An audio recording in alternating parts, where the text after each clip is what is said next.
Je présume que si tu as cliqué sur cette vidéo, c'est que tu aimerais savoir et surtout comprendre comment faire pour jouer doux sur le saxophone. Jouer doux, je veux dire jouer à un volume très très bas. Et c'est exactement ce que je vais te montrer dans cette vidéo en simplement 2 étapes. Alors, on peut vouloir jouer doux pour plusieurs raisons. La première étant, je crois, un besoin d'interprétation, c'est-à-dire que lorsque tu vas jouer avec des gens, lorsque tu vas jouer un thème ou peu importe de l'impro, on veut faire des nuances. Alors, si tu es simplement capable de jouer 3F, c'est bien, sauf que ton 3F, ton 2F ou simplement le fait de jouer fort a beaucoup moins d'impact que si tu fais des nuances à l'intérieur d'une même pièce, d'un même standard, d'un même morceau. Alors ça, c'est très important d'être capable de faire ça pour cette raison. L'autre raison aussi qui me paraît plutôt évidente, c'est, admettons que tu as des voisins, tu es en appartement ou même dans une maison pas trop isolée, disons, tu veux pas toujours jouer fort pour pas irriter tes voisins. Là, après, ça dépend des voisins que tu as. Là. Il y en a qui sont plus tolérants que d'autres, disons. Mais c'est quand même le fun d'être capable de jouer doux pour cette raison-là. Ou si tu es dans une chambre d'hôtel, par exemple, ou si il est tard le soir ou tu as des enfants, peu importe. Alors, comme tu as pu voir, j'ai joué plein de trucs forts et plein de trucs pas forts. Alors, ça, c'est important de comprendre qu'au niveau de l'embouchure, il n'y a pas vraiment de changement.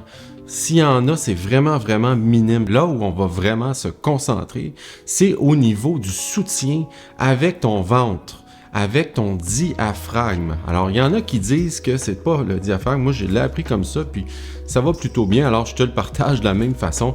Le diaphragme étant un muscle qu'on a ici sous les poumons. Et lorsque tu vas t'aider avec ce muscle-là pour soutenir ta colonne d'air, dans le fond, quand je dis colonne d'air, c'est comme si on imaginait une colonne qui sort ici et qui va sortir de ta bouche pour aller dans le saxophone.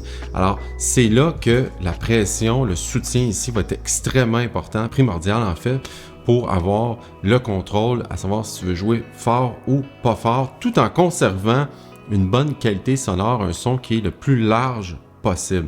Alors, comme je faisais tantôt, je pouvais faire, admettons, la gamme de sol, donc le début de la gamme de sol, fort et pas fort. Il faut savoir que ici, au niveau de la pression, il n'y a pas vraiment de changement. Je soutiens toujours de la même façon. Où il va y avoir une différence, c'est le débit d'air. Lorsque je vais jouer plus fort, je vais envoyer plus d'air. Alors, c'est pas vraiment plus compliqué quand tu as compris la technique. Alors, pour bien comprendre ça, ça nous amène à la première étape. Ça va être de travailler vraiment juste sur ton corps, c'est-à-dire sur ton ventre, sur ton diaphragme, pour bien comprendre comment ça se passe, quel est le mouvement, le geste, le réflexe qu'il faut que tu développes. Alors, ça va vraiment devenir comme un réflexe à un moment donné, je te dis, tu y penseras plus.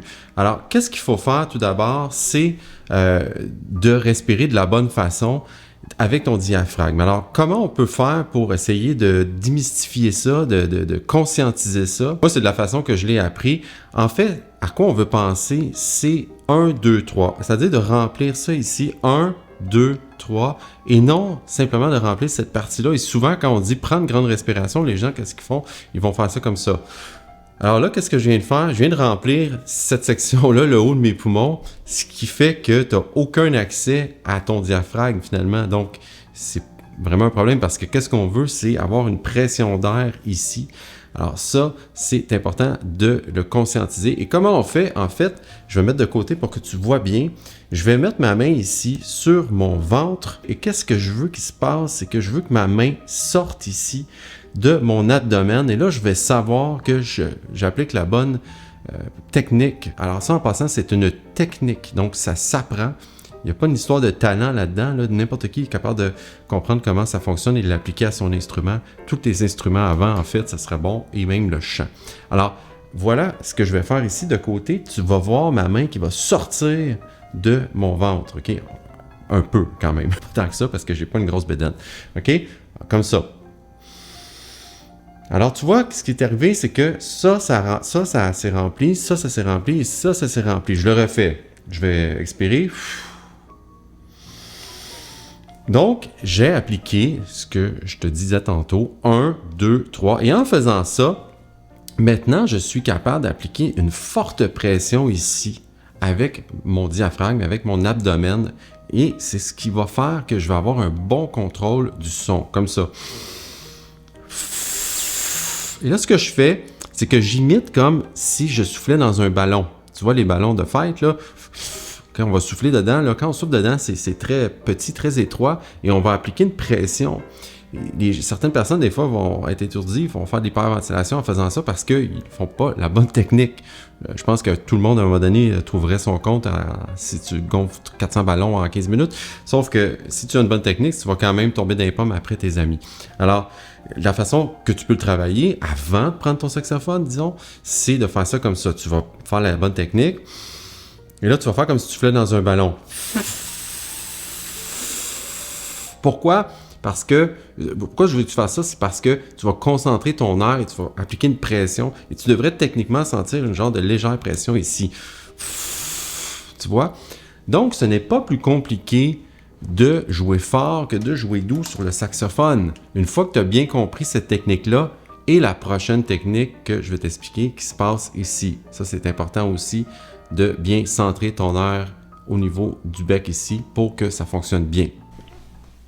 Maintenant, la deuxième étape qui est cruciale pour l'obtention d'un bon son doux et ou fort, c'est au niveau de ton embouchure. Alors, c'est certain que même si tu as très bien la technique de respiration et que tu pinces ici ton bec, ton embouchure, ça ne va pas fonctionner, tu vas avoir des problèmes. Alors ça c'est un autre débat, là. Il y a plusieurs personnes qui serrent tellement même qu'ils se blessent à l'intérieur. Moi, ça m'est jamais arrivé. J'ai déjà serré plus que je serre aujourd'hui là, en passant, là, mais quand j'ai commencé, mes amis mettaient un papier de cigarette et moi, je voulais pas faire ça parce que je me disais, je veux apprendre comment ne pas me blesser. Probablement qu'il y a une espèce d'endurance qui se forme aussi, mais je te dirais que lorsque je joue du saxophone, mon embouchure ici, c'est très, très relax. En fait, si tu as ça en tête, d'être le plus relax possible, vraiment détendu, relax, la seule affaire qu'il faut que tu fasses, c'est vraiment de fermer pour pas que l'air sorte, évidemment, et de penser à détendre le reste. Si tu serres, ça fonctionnera pas. Je vais essayer de te faire l'exemple sans serrer. Si je serre, tu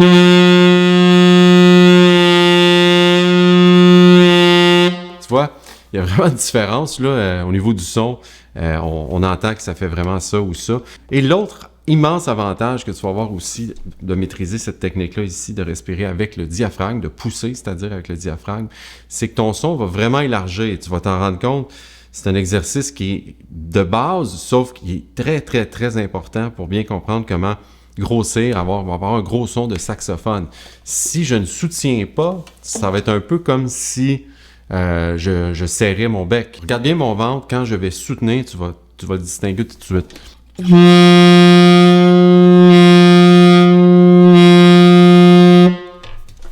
Alors, je présume que tu constates, lorsque je soutiens, c'est comme si mon ventre va sortir un peu, mais c'est juste le muscle qui va mettre une pression pour obtenir un bon son stable. Et là, à ce moment-là, je peux jouer doux, je peux jouer fort à ma guise. Là, il faut faire attention, je ne vais pas aller en subtone. Des fois, j'y vais sans m'en rendre compte. Le subtone, c'est plus ça, là.